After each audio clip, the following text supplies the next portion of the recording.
दूध लेने dairy farm पर जाइए, वहाँ एक लाइन। केरोसिन लेने मार्केट में जाइए, वहाँ एक लाइन। पानी लेने गवर्नमेंट टैप पे जाइए, वहाँ एक लाइन। बच्चों को स्कूल में शरीक कराने जाइए, वहाँ भी एक लाइन। हद ये है जनाब कि अगर कोई मरीज को जो बेहद सीरियस है, अब तक पर हो, अगर उसको फौरन दवाखाने में शरीक कराना हो तो उसके लिए भी आपको एक लंबी लाइन और क्यों मिलेगी। अगर चंद दिन और यही आलम रहा ना जनाब तो जिंदगी गुजारना मुश्किल हो जाएगा। आप जिंदगी गुजारने की बोल रहे हैं? मैं ये घर से बीवी बच्चों से तंगा कर खुदकशी यानी आत्महत्या के इरादे से रेलवे लाइन पर गया। जाकर बस यूं पटरी पर लेटूंगा बोला, उतने में एक साहब पीछे से पकड़कर खींच लिए। बोले साहब ये क्या तरीका है, लाइन से आइए।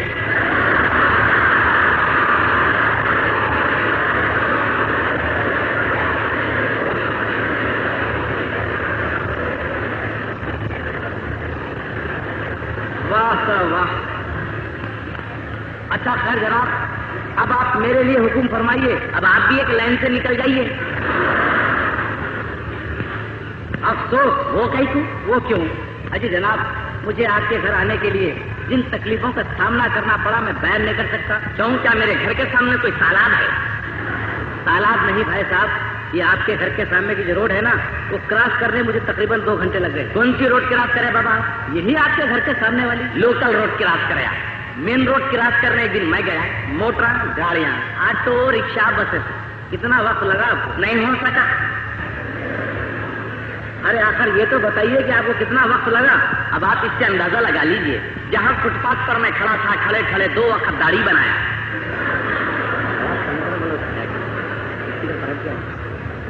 आपकी बातें सुनकर तो जनाब मुझे वहशत सी हो रही है। खैर, क्या एक गिलास पानी मिल सकेगा आपके पास? क्यों, क्या डूब के मरना चाह रहे हैं? मरना तो सभी को है भाई साहब, आज नहीं तो कल। है ये एक बात बतलाइए, जब कभी भी मैं आपके मकान आता हूँ, ना सिर्फ आपके मकान में बल्कि आपके मकान के अतराफ में जितनी लोकेलिटी यानी बस्ती है, उस सारी बस्ती के हर घर में इस कदर ज्यादा तादाद में बच्चों को देखकर परेशान हो जाता हूँ। ये पूरे सिटी बेंगलुरु में खासतौर पर आप ही के लोकेलिटी के हर मकान में इतने ज्यादा तादाद में बच्चे होने की वजह क्या है? वजह क्या है? आप गवर्नमेंट के आदमी है ना? जी हाँ। बच्चे गवर्नमेंट की गलती है। वो कैसे? वो ऐसे, आपने मेरे घर को आते समय देखा होगा कि मेरे घर के पीछे से एक रेलवे लाइन गुजरी है जी। उस रेलवे लाइन के ऊपर रात के 3 बजे एक जनता एक्सप्रेस गुजरती। उसकी गड़बड़ शोर पुकारे की वजह से महल्ले के हर शख्स की नींद हुशार हो जाती और साथ साथ मेरी भी। फिर इसके बाद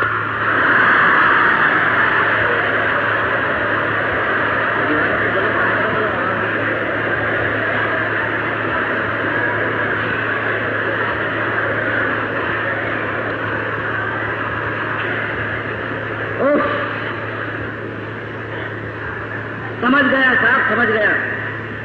बस यही एक गवर्नमेंट के फैसिलिटीज है। हाँ। अच्छा आप ये बतलाइए, आपको कितने बच्चे हैं? अरे बाबा ये क्यों पूछ रहे? मेरे को 8 बच्चे हैं आज। 8 बच्चे? Definitely. One more coming shortly.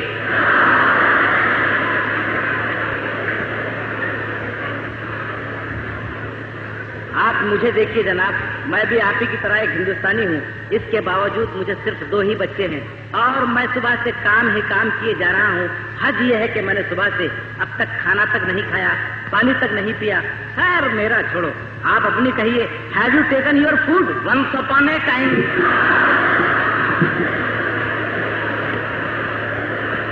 चलो आओ भाई आओ।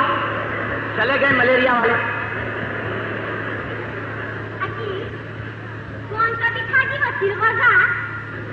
मलेरिया डिपार्टमेंट से आए थे, बुखार की गोलियां दे रहे हैं।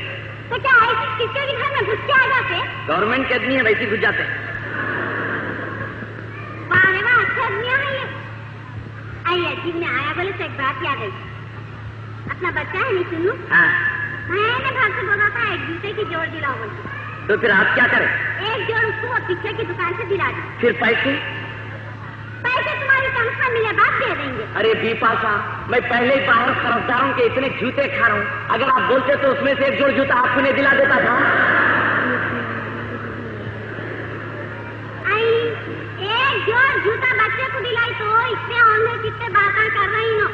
अब बच्ची बड़ी हो रही, जवान हो रही है, उसकी शादी की तुम्हारे को कुछ फिक्र है नहीं? क्या अपना जमाना समझे? ये तो मेरी किस्मत फुट्टी थी जो तुम्हारे बाप के घर में कूदा। तुम्हारी किस्मत है मेरी किस्मत। अब बोलो, आपकी शादी पे कितना खर्चा आया था? कितना आया था बोलो? 3 20 पे 5 रुपये। 3 20 पे 5 रुपये? जोड़े की रकम लिया तो भूल गए? हाशा लिल्ला, जो जोड़े की रकम लिया होगा तो क्या बोले तो एक अबरख लगी हुई पगड़ी और एक जोड़ खड़ावे के। अब वो बात नहीं है बिपाशा। अब अगर किसी के घर में खुशकिस्मती से बेटा पैदा हो गया तो लोग समझ रहे हैं घर में स्टेट बैंक खुल गया। अरे तो क्या लोग अपने बच्चों की शादियां नहीं कर रहे थी? क्या तो भी है कर रहे तो पछता रहे थी। वो कैसे पछता रहे? अगर कुछ कर करा के लड़की की शादी कर दिए तो दूसरे दिन लड़की घर को वापिस हो जा रही। काई हो जाती थी वापिस? बजाय रिसेप्शन होने के पेनाल्टी में सैटरडे हो रहा है। ये देखो, ऐसी है तो अपन अपनी बच्ची का मेहर ज्यादा से ज्यादा बन ले। महर बन लो, देना किसको बोल के बन लेते। अब आपका महर कितना है बोलो? कितना है बोलो? बोल दो। बोलो जी बोलो, तुम क्या डराते रहते? डराते रहते नहीं, हमारी शराफत बताते रहते। 7 फकीरों को खाना खिलाना, 11 किलो चावल,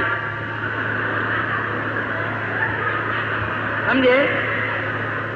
और 7 फकीरों में तो कई वक्त आपके बाबा आके खा के चले गए।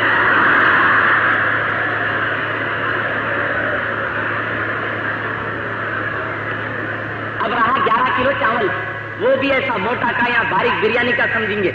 आप हमारी शराफत पे गौर करो, क्या हम किसी वक्त आपको 11 किलो चावल की पोटली बगल में देकर रवाना नहीं कर सकते? बेकार बातें करेंगे, जिंदगी खराब हो जाएंगी आपकी। अरे वाह। अजी सुनो,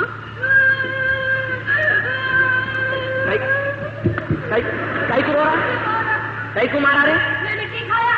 मिट्टी खाया तो मारा? चलो जाओ चल लो, लड़ लेना नहीं। मिट्टी खाया तो मारा कहते। मिट्टी खाओ। मिट्टी खाता, खा जा। ले लो इधर आओ। बेटे लड़ लेना नहीं, आप अपने बात के खा चलो।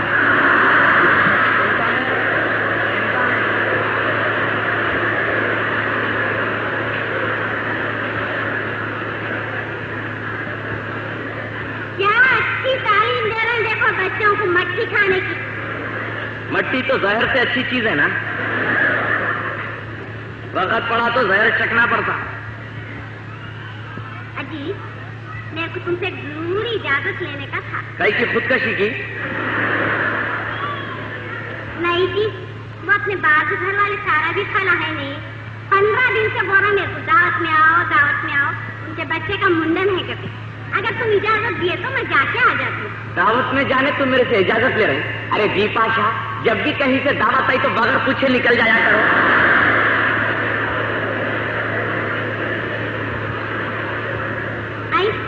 अजी दावत में गए तो क्या करना पड़ता मालूम है? खूब खाना पड़ता।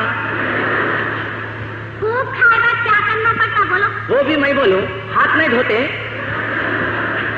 चलो हाथ धोएगा, क्या करना पड़ता बोलो? क्या करना पड़ता कि इससे ज्यादा नहीं मालूम मेरे को। अजी बच्चे की अम्मा के हाथ में नहीं, कुछ तो भी रुपए रखना पड़ता। बच्चे की अम्मा के हाथ में रुपया न तो रखो, उल्टा अपना एक बच्चा ले आके उनकी गोद में डाल दो। खाने को खाना नहीं, हाथ में रुपये रखने का चमेली चाव में आए तो मुबारक ले उड़िया बाटी। अरे क्या रंपू भाई है? कौन है भाई? मैं मिर्जा हूँ बड़े भाई। नहीं मिर्जा? बिपाशा जरा तुम अंदर जाओ, मेरे पुराने और जबरदस्त दोस्त आए। देखो अब मैं अंदर नहीं जाती भाई, मेरे को बहुत काम है। ये देखो बेचारे जमाने के बाद आए, बोले तो सुनना, जाओ अंदर जाओ। वो बेचारे जमाने के बाद आए तो बाहर का बाहर ही बढ़ा दो, मैं अंदर नहीं जाती। बिपाशा प्लीज आप अंदर जाइए। अब मैं नहीं जाती, बोली नहीं जाती। ये देखो प्लीज बोले तो हिंदुस्तान से अंग्रेजा चले गए, आप किधर? चलो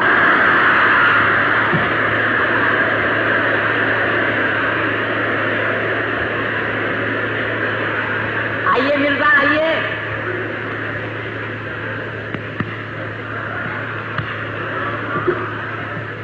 अस्सलाम वालेकुम रमसू भाई। वालेकुम सलाम मिर्जा। अरे हाँ हाँ, अरे उधर जाके क्या खड़ा हो गया बेमान? ताया बैठे, ताया को सलाम कर। अस्सलाम वालेकुम या अहले क़बूर।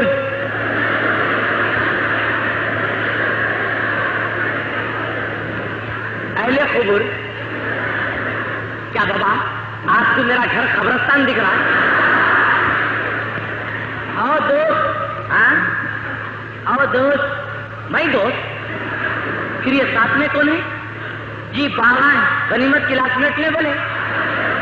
बोले जी मिर्जा ये सर फिरा गोसाई बदनसीब का बेटा है रमतू भाई। इन्हें आपका बेटा है? अरे इसको पहली नजर में मैं आपकी जबरदस्त बेटी समझा। क्या बोलो रमतू भाई, इसके सर पे तो शैतान सवार है देखो। फिर मेरे पास क्यों लाए? मैं कोई मुल्ला हूँ क्या? वो बात नहीं भाई, ये कमबख्त के सर पे आजकल की नवी रोशनी का शैतान सवार हो गया। आज बहुत परेशान होकर इसको आपके पास लाए हूँ। आज आप इसका मेरा दोनों का तस्वीर कर दो। तस्वीर यानी के सेटलमेंट? बहादुर मैं तुम दोनों का तस्वीर कर दूंगा ना। देख